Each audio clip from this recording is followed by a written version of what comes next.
And so your concern is visitation, is that correct? They were saying he needed supervision visitation, but it was a disagreement that the family didn't want me on their property or in their premises. So that's why the hearing was rescheduled. Um, a- are you proposing to the court that Mr. Cleveland have supervised visits with the child, or you just want, what are you wanting? An exchange, like a place to exchange the child, or what is your concern? With a place of exchange because nobody actually want to contact with him because of the issues that's been going on. And you don't want any contact with him, so you don't want to be the person to drop off and pick up, or what's the issue? No, I don't want to be in contact with him. Do you have somebody else that can do the drop off and pickups? That's why I say if it's a meeting place, yes. But as of anybody want to be involved, no, because it's been an ongoing situation. What you're hearing right now is more than just a disagreement over visitation. This is the very real fear of toxic communication spilling into parenting. The mother makes it clear she doesn't just want physical separation, she wants emotional distance from the father's words, claiming his conversations are harmful and targeted. This is a key moment because judges don't only look at logistics like pickup and drop-off. They also weigh whether a parent's communication style could negatively affect the child. And viewers, I want you to think about this. Should the court focus strictly on visitation logistics, or should the emotional impact of a parent's behavior carry equal weight in these decisions? Because of the communications and conversations that he gives out against me concerning my child. And so if you guys can pick a location such as a police station or, some place in public, would you be in agreement to that, or you want somebody to supervise the actual visits? I'm not quite understanding what you're wanting. But it could be the police station, but the thing is like he doesn't like to follow up on directions. It's like he wants his own authority and that's something that I don't want to deal with. Like it can be the police station. Once or twice a month, whatever the judge or state offer. That's the agreement. And what police station would you recommend to the court to be the pickup and drop off location? We live in Cleveland, Cleveland Police Station.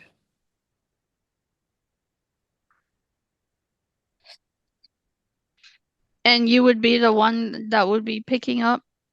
I'm Yes, sorry, dropping off and picking up?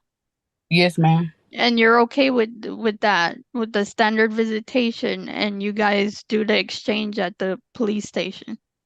Yes, because his family didn't want no contact, so I don't care to contact with them. So I'll do it at the police station.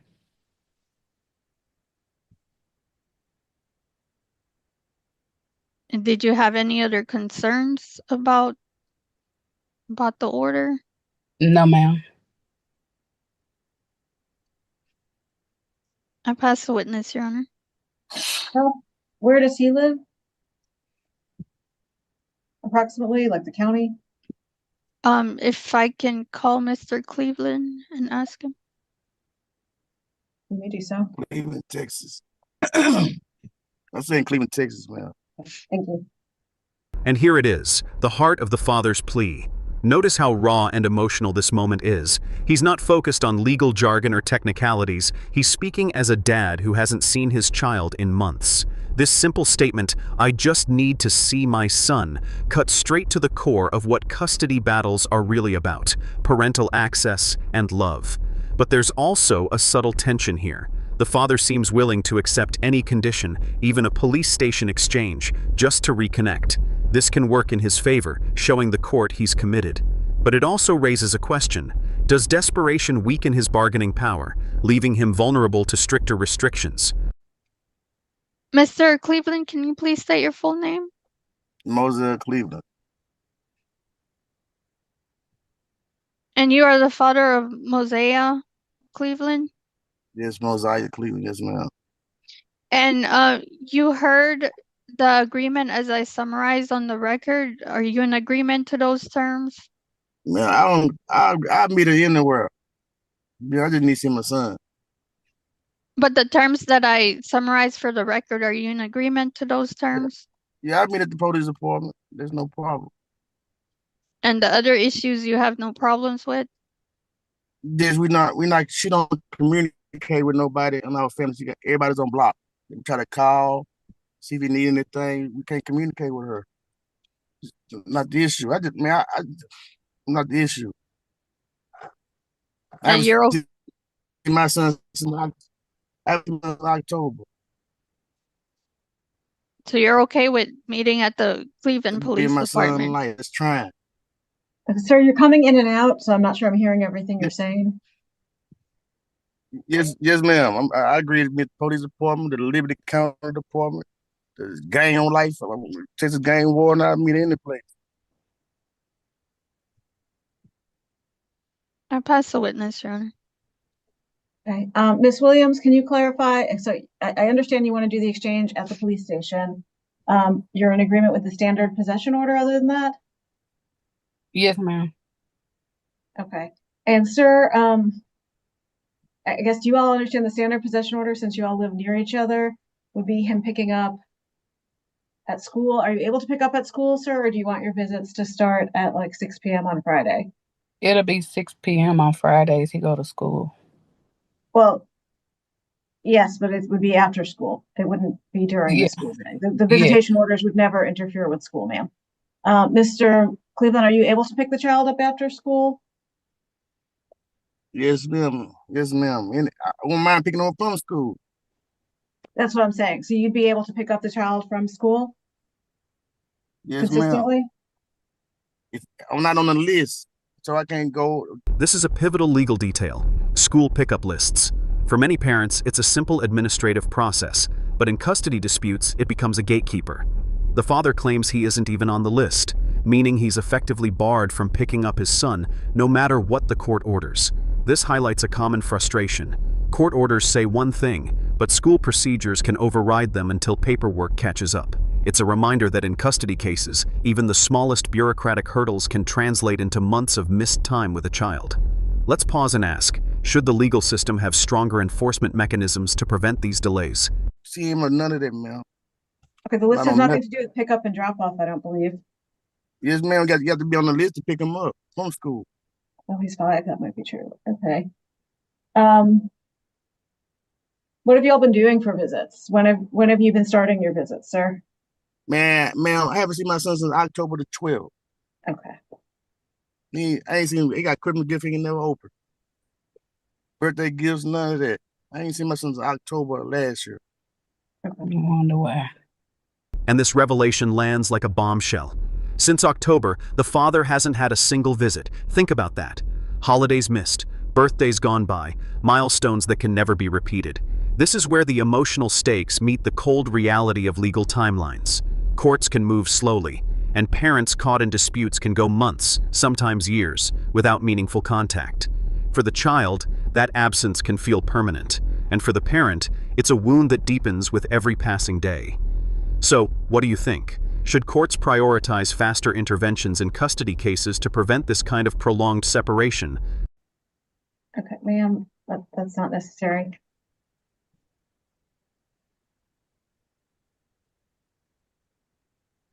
Okay, I'm going to approve your agreements and render judgment based on them. I'm going to order that you all are joint managing conserve. Well, why are we doing no geographic restriction, Ms. Damani? I didn't hear any testimony on that. That was part of the agreement, Your Honor, but we can, if you're wanting it to limit it to Liberty County, Your Honor. It's usually my default unless there's a reason, and so I require testimony when, unless it's clear, like if people live in California and Texas, I get it. But this is, Yes, they Your both live in Cleveland, Texas. So I'm questioning it. Miss Williams, Yes, you reside in Liberty County, correct? yes. And are you asking the court to not restrict you to Liberty County? What you mean? Uh, so the court requires a geographic restriction in this case. You're both residing in Liberty County, so the restriction would be to Liberty County and contiguous counties, the counties that are touching Liberty County.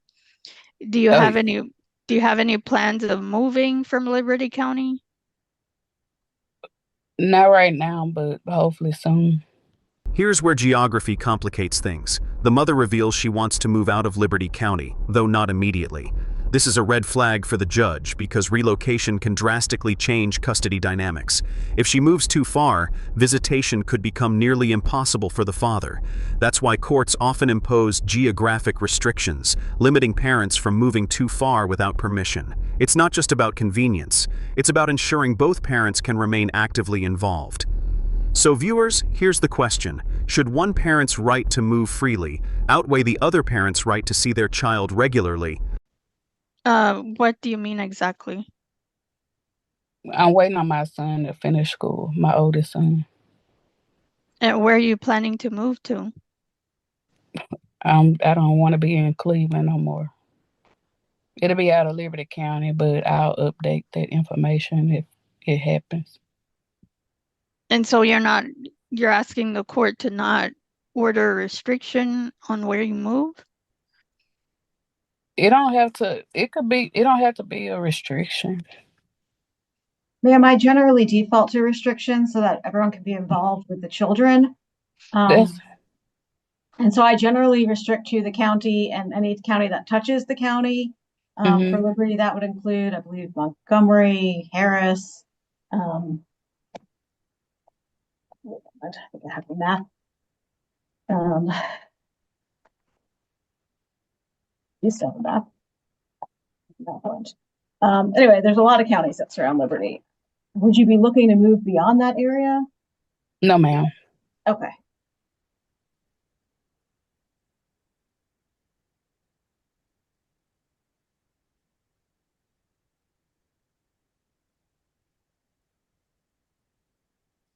May I continue, Your Honor? I thought you had rested already. Are you taking more testimony?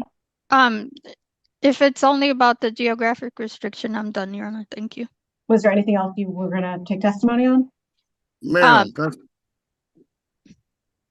can I ask a question, ma'am? This isn't really the term for questions, but what is your question, sir? We'll see if it can be addressed now. When would I be able to see my son? This moment is gut-wrenching. The father interrupts to ask the question that's haunted him for months. When will I be able to see my son? It's a raw, desperate plea, and the courtroom pauses to acknowledge it. But legally, the judge can't just answer on the spot. There's a process, a rendition, and official orders that must be entered before visitation can resume.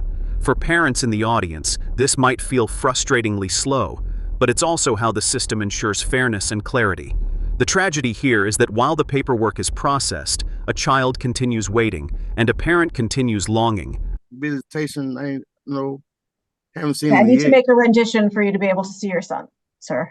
And I'm trying to make a rendition once testimony is done in the case. Okay, Ms. Damani, did you have anything else you needed to get on the record? Nothing further, Your Honor. So I'm going to render judgment based on the testimony presented. I'm going to appoint the parties joint managing conservators, with Ms. Williams having the right to determine the primary residence of the child within Liberty County or any county that touches. And I'm going to establish the parent-child relationship between Mr. Cleveland and Messiah. The child's last name will remain the same.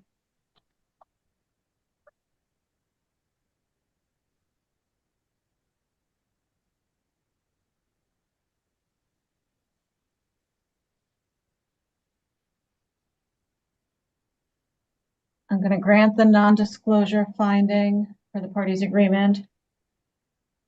I'm going to order that the parties communicate through app close, because logistically, They need something if they're going to be joint managing conservators, and if they're going to do exchanges at a police station. They need to have some way to communicate when things happen. Man, thank And I